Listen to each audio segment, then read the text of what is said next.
Each man is questioned by life, and he can only answer to life by answering for his own life. Viktor Frankl. There's a question that haunts even the strongest souls. What if my life doesn't matter? You may not say it out loud, but you feel it. In the quiet moments, in the emptiness after the work is done, in the silence that follows applause, you start to wonder if your existence is just background noise, forgettable, replaceable. And that thought doesn't come with panic, it comes with numbness.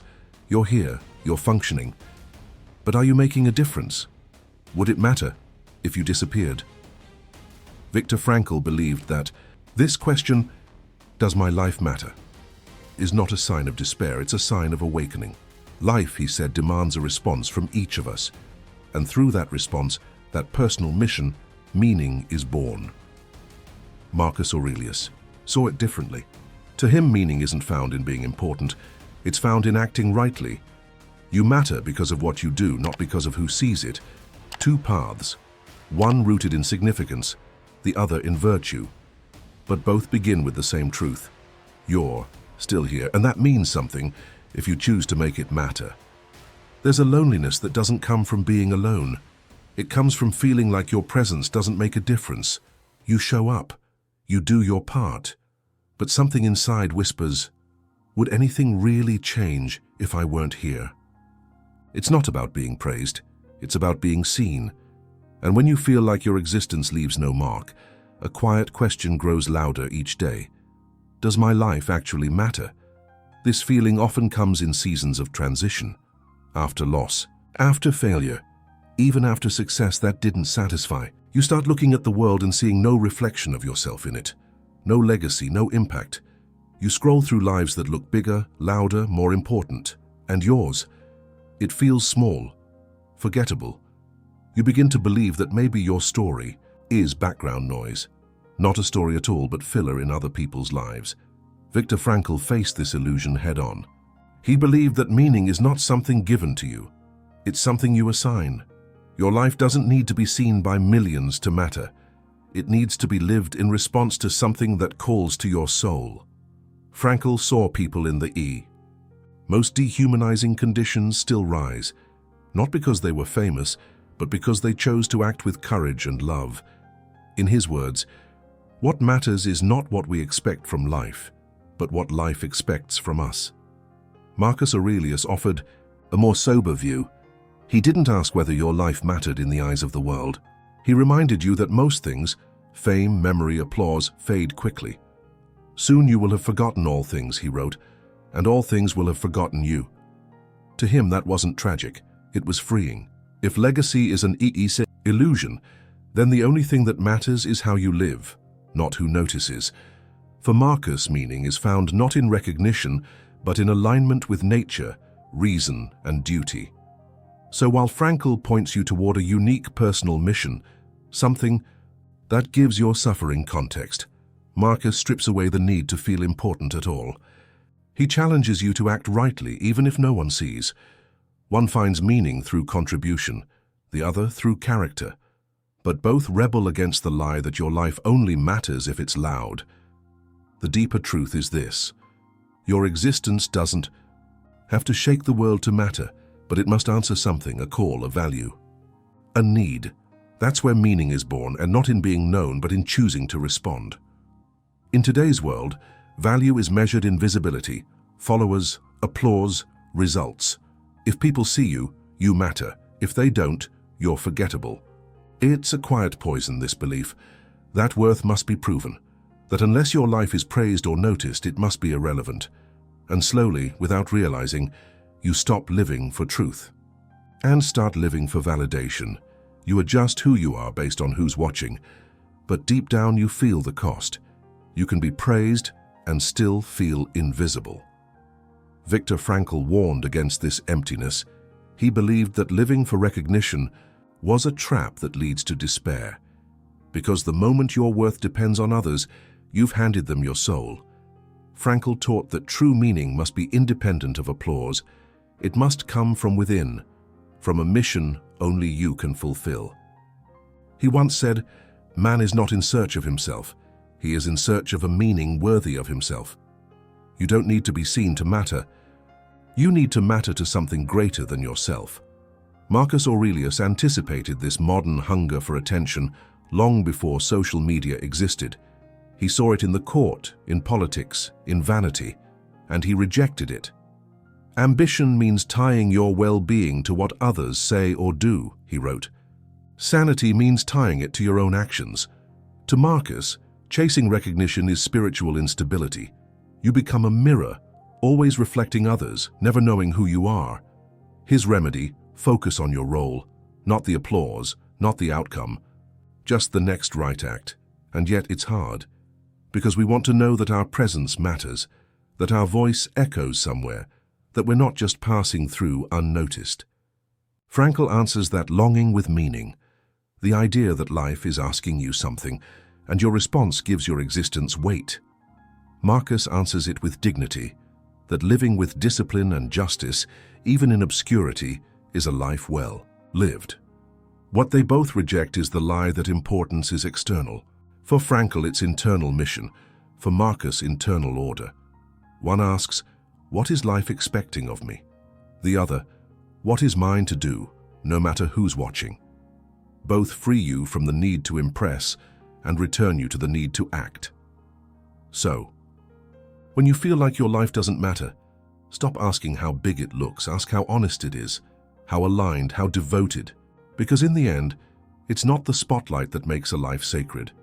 It's the integrity with which it's lived. Sometimes the question, does my life matter, doesn't come from comparison or pride. It comes from silence. You look around and realize nothing you're doing feels connected to something greater. You wake up, complete tasks, check boxes, and still feel empty.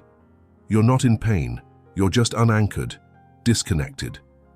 It's not that life is hard, it's that it feels hollow.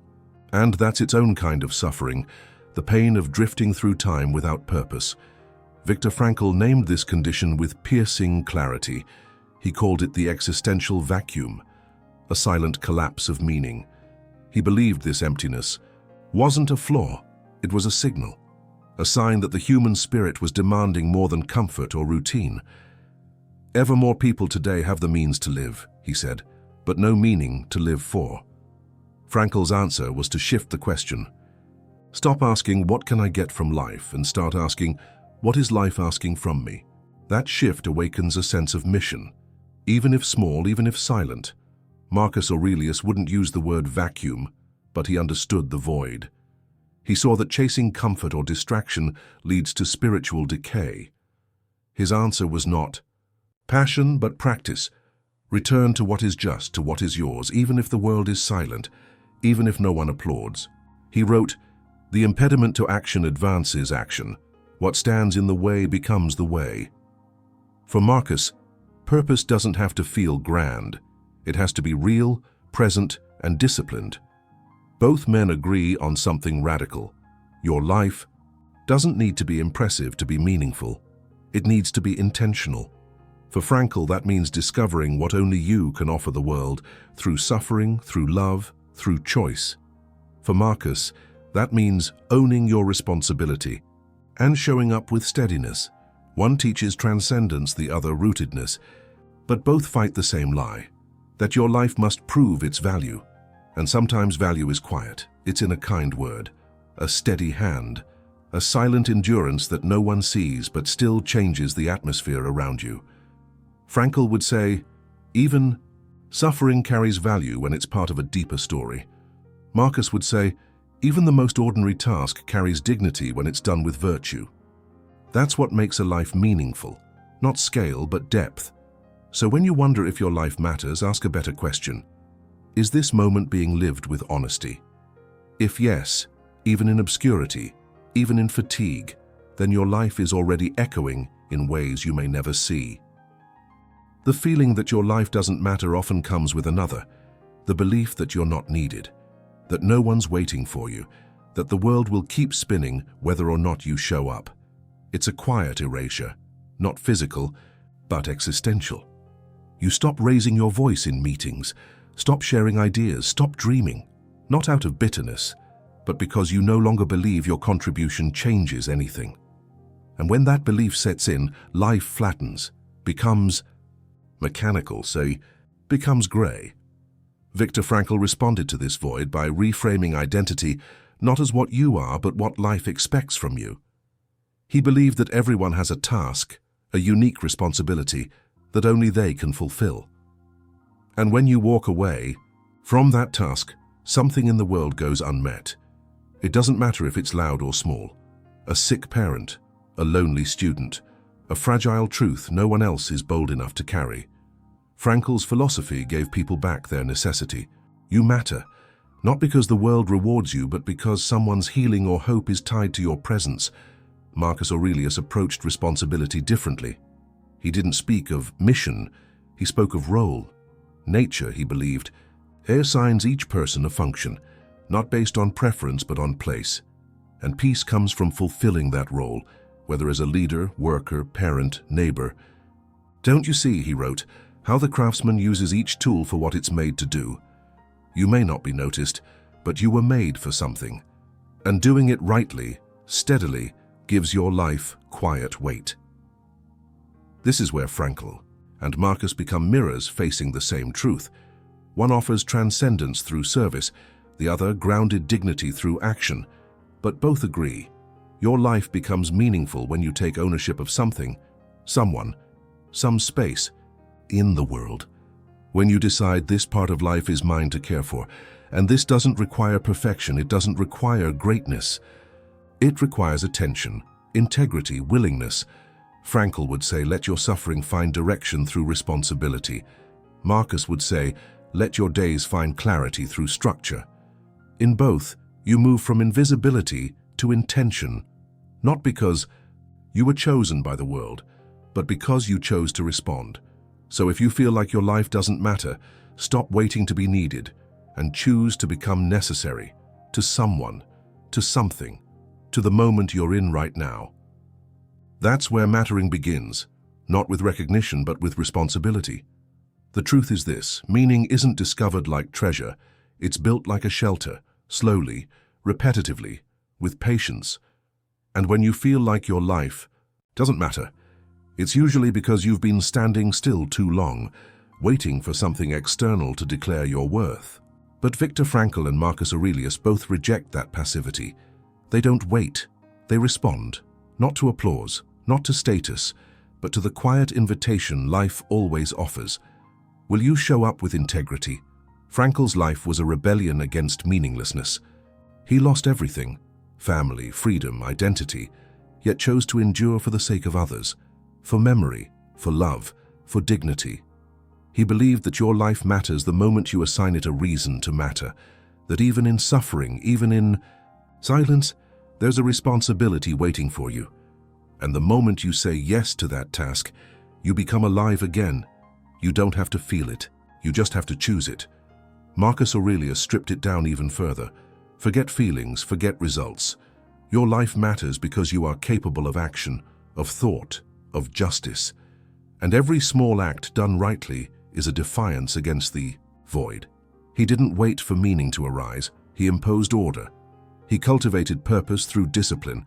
You matter when you refuse to abandon what is right, even if no one thanks you for it. That is stoic power, quiet, unshakable. And that's the convergence. Frankl builds meaning through mission, Marcus through character. One offers a fire, something outside you to live for. The other a spine, something within you to live from. You don't have to choose one. In fact, your life is strongest when you walk with both, a cause and a code, a reason and a rhythm. You matter not because of what the world gives you, but because of how you respond to what life gives. So when that voice returns, the one whispering, "You don't matter," answer it. Not with noise, not with force, but with movement. With the next small act of presence, the next silent gesture of courage, the next honest decision to love, endure, create, or simply stand upright. Because the truth is, your life may never be famous. It may never be applauded. But if it is lived with meaning and with discipline, it will matter quietly, profoundly, eternally. You may never be famous. You may never be remembered by history, but that has nothing to do with whether your life matters. Viktor Frankl. would tell you, your life matters the moment you choose to respond to it with purpose. Marcus Aurelius would remind you, your life matters when you act with virtue, no matter who is watching. One gives you a reason to keep going. The other gives you the strength to do it well. So don't wait to be validated. Don't wait to be chosen. Choose, respond, become necessary. If this video helped shift your perspective, subscribe to Purpose Through Pain. Here, we explore how suffering becomes sacred through philosophy, meaning, and resilience. Comment below, do you find more peace in Frankl's call to purpose or Marcus's call to discipline? Share this with someone who feels invisible. Remind them they still have a role to fulfill.